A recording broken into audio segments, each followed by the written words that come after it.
भूमनपुर नामक एक गांव में राजू नामक एक धोबी और उसकी बेटी रेखा रहते थे। हर रोज वो दोनों गांव के लोगों के कपड़े को धोने नदी के किनारे जाते थे। वहां वो कपड़े धो के सुखाते थे और तब सूखे हुए कपड़ों को उनके घर ले जाते थे।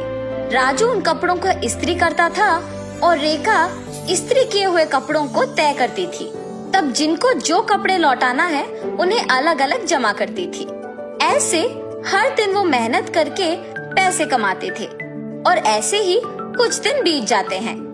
एक दिन नदी के किनारे जब राजू अपनी बेटी के साथ कपड़े धो रहा था, तब एक भूत उन्हें देखना शुरू करती है।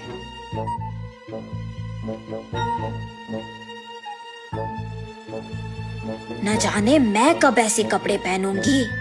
ऐसे उन कपड़ों के पास जाकर उन्हें पकड़ने की कोशिश करती है, लेकिन उन्हें पकड़ नहीं पाती है। तब क्या मैं इस कारण इन कपड़ों को पकड़ नहीं पा रही हूँ कि मैं एक भूत हूँ? ऐसे सोचकर राजू की बेटी रेखा की ओर देखती है। बिना कुछ सोचे समझे उसके अंदर घुस जाती है।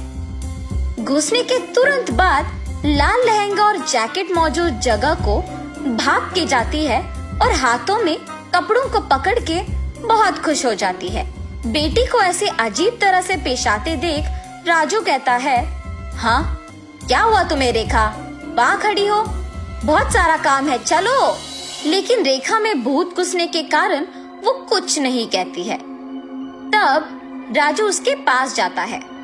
रेखा गुस्से से अपनी पिता की ओर बड़ी आंखों से और लंबी नाखून के साथ देखती है। उसे ऐसे देख उसके पिता डर जाते हैं। पापा, मुझे ये अच्छा लगा है और मैं यही पहनूंगी, ऐसे कह के वहाँ से चली जाती है। रेखा को ऐसे देख उसके पिता डर डर के घर धीरे से सारे कपड़े लेके पहुँचते हैं। तब तक रेखा वहाँ उसको जो कपड़े पसंद आए वो सारे पहन के तैयार होती है। अपने आप को वो सुंदर कपड़े पहने हुए आईने में देख बहुत खुश हो जाती है। हम सबको वो दिखने में रेखा थी, मगर उसको उसकी असली रूप एक भूत के ही रूप में दिखती थी। और ऐसे ही हर रोज आए हुए कपड़ों में अपने पसंदीदा कपड़े चुनकर उन्हें पहन के तैयार होके अपने आप को आईने में देख खुश होती थी।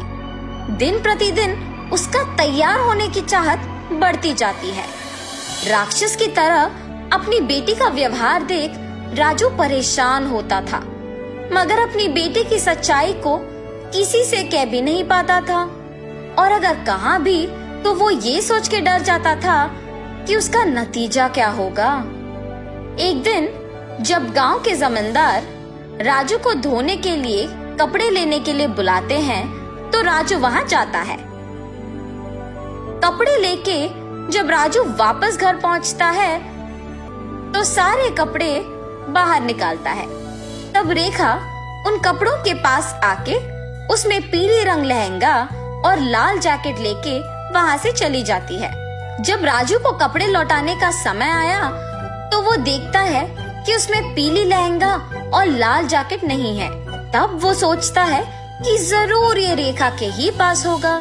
रेखा के कमरे में जाके देखने पर वो उन्हीं कपड़ों में तैयार होके आईने के सामने खड़े होके अपने आप को देखते ही रहती है। आईने में भूत का डरावना चेहरा देख राजू डर के मारे चिल्लाता है, हाँ? तुम यहाँ क्या कर रहे हो? राजू उसके ऐसे पूछने पर कांपते हुए कहता है, अम्मा, आपने जो कपड़े पहना है वो जमींदार के बेटी की है। इनको आज उन्हें लौटा देना है, कृपया उन कपड़ों को दे दो। हाँ? क्या? कपड़े? बिल्कुल नहीं दूंगी, जाओ यहाँ से। ऐसे कपड़े उनके पास बहुत होंगी, अगर आप अभी इन कपड़ों को वापस कर देंगे तो और भी कपड़े लेके आऊंगा। अब अगर मैं इन कपड़ों को नहीं लौटाऊंगा तो मेरा व्यापार नहीं चलेगा। मैं हाथ जोड़ के विनती करता हूँ, वापस कर दो, तुम मेरी बेटी नहीं हो। हा हा हा, सही पहचाना। हाँ, मैं तुम्हारी बेटी नहीं हूँ। ऐसी और कपड़े हैं? हाँ, बहुत सारे। तो फिर इन कपड़ों की मुझे क्या जरूरत?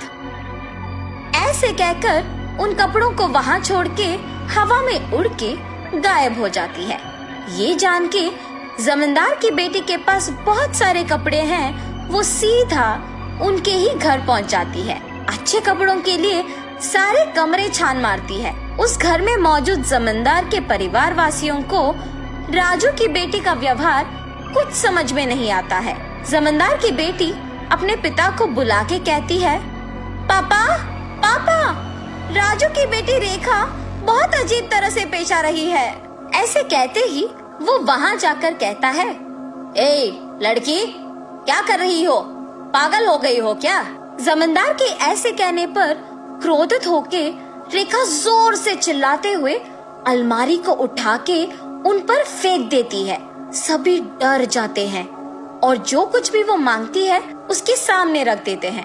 रंग बिरंगी कपड़े, जेवर, चूड़ियाँ, सब। हाँ, आओ आओ, मुझे तैयार करते हुए मेरी सेवा करो, आओ।